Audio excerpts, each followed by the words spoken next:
Perlakuan kaum kafir Quraisy terhadap Nabi Muhammad semakin menjadi-jadi pasca wafatnya Abu Thalib dan Khadijah.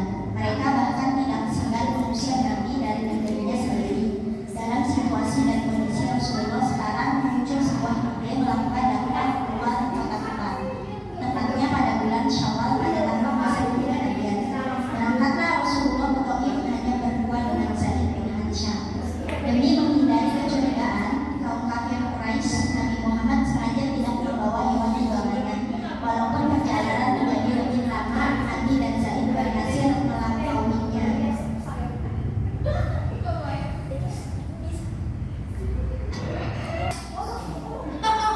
Permainan ini sepertinya perkampungan penduduk.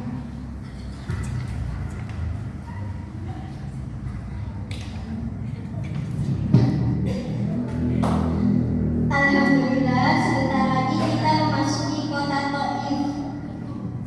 Selayaknya tamu yang baru datang ke negeri orang, Rasulullah menemui para pemimpin Thaif terlebih dahulu. Mereka adalah Abu Jalil, Mas'ud, dan Nabi. Nabi Muhammad berbincang dengan pemimpin Thaif sembari menyisihkan misi dakwah Islam. Nabi menjelaskan dengan santun agar mereka tidak tersinggung dengan ajaran baru yang beliau bawa.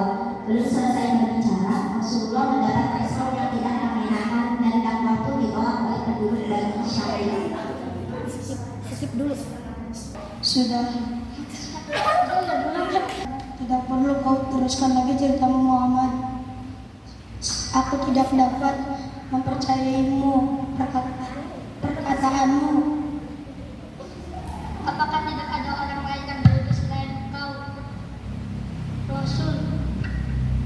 Wahai Muhammad, jika benar kau jangan bilang Muhammad jika benar kau seorang Rasul, aku tidak mau hidupku terancam dengan menerima zamanmu. Namun ternyata engkau adalah pembohong besar, maka engkau tidak pantas berbicara denganku. Perkataan para penguasa Thaif tersebut sungguh menyakitkan hati Rasulullah. Namun beliau memilih untuk sabar daripada menanggapi mereka. Ini merupakan bagian konsekuensi dakwah yang beliau emban. Baiklah, aku menghargai keputusan kalian. Selama kurang lebih 10 hari bermukim di sana, Nabi Muhammad berusaha mendekati penduduk Thaif. Namun respon mereka tidak berbeda dengan para pemimpinnya, bahkan lebih buruk. Para penduduk mengusir Nabi Muhammad. Berhentilah keluar dari negara kami. Kami tidak akan mau mengikuti ajaran wahai Nabi Muhammad, pulanglah ke negerimu. Ketika penduduk Thaif menolak dakwahnya, Nabi Muhammad SAW memutuskan untuk kembali ke Mekah.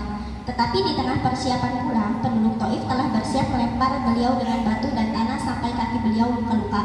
Padahal Zaid bin Harithah telah membentengi Nabi dengan tubuhnya yang besar. Tapi kita harus segera tuan.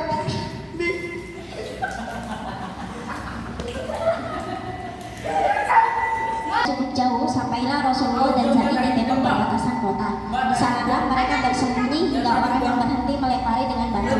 Lalu beliau beristirahat sambil membersihkan mukanya di suatu perkebunan anggur milik Utsbah bin Syaibah. Di dekat mereka terdapat kebun anggur. Nabi dan Zaid beristirahat di dekat pohon yang menghadap ke arah tembok. Di tempat itulah Nabi mengangkat kepalanya seraya berdoa kepada Allah Subhanahu wa taala. Ya Allah, hanya kepada Engkau hamba mengadu. Hamba sama sekali tidak bermaksud untuk mengeluh. Hamba tidak peduli dengan perlakuan manusia selama Engkau tidak mengangkat kepadaku. Maka hamba terima semua itu.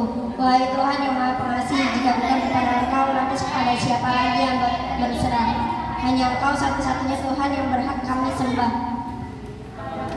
Di kejauhan pemilik kebun, yaitu Utsbah bin Syaibah, memperhatikan Nabi Muhammad yang sedang berdoa. Tiba-tiba hati mereka tersentuh. Kemudian salah satu dari mereka memanggil pelayannya.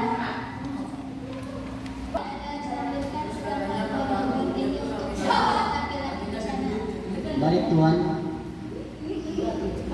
Anas meletakkan nampan di dekat Rasulullah dan meminta beliau untuk memakannya. Rasulullah mengulurkan tangannya seraya mengucapkan Bismillah, kemudian memakannya. Aku belum pernah mendengar kalimat itu Kalian pasti bukan penduduk kota ini. Dari mana asalmu dan apa agamamu?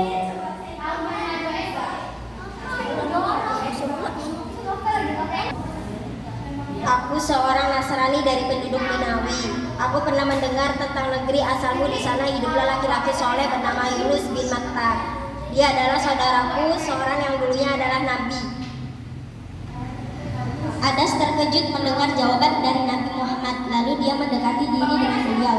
Seketika itu juga Adas berlutut di hadapan Rasulullah, menampakkan rasa hormatnya, mencium kepala, kedua tangan dan kedua kaki beliau.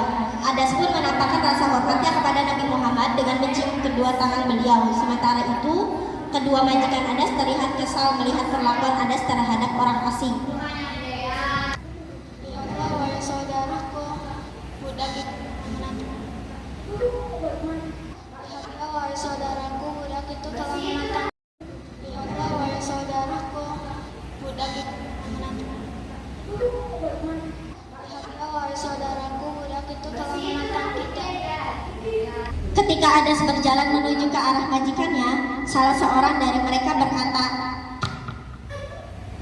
Apa yang barusan engkau lakukan, wahai Adas, sungguh memalukan. Mengapa engkau melakukan hal itu untuk orang asing? Wahai Tuanku, tidak seorang pun di dunia ini lebih baik dari Muhammad. Dia telah memberitahuku sesuatu hal yang menjadi seorang utusan. dia memperhatikan perdebatan Adas dengan majikannya dari tempatnya ke Naum. Beliau berdoa agar Adas tidak terpengaruh dengan perkataan majikannya dan berbalik kepada agama Islam.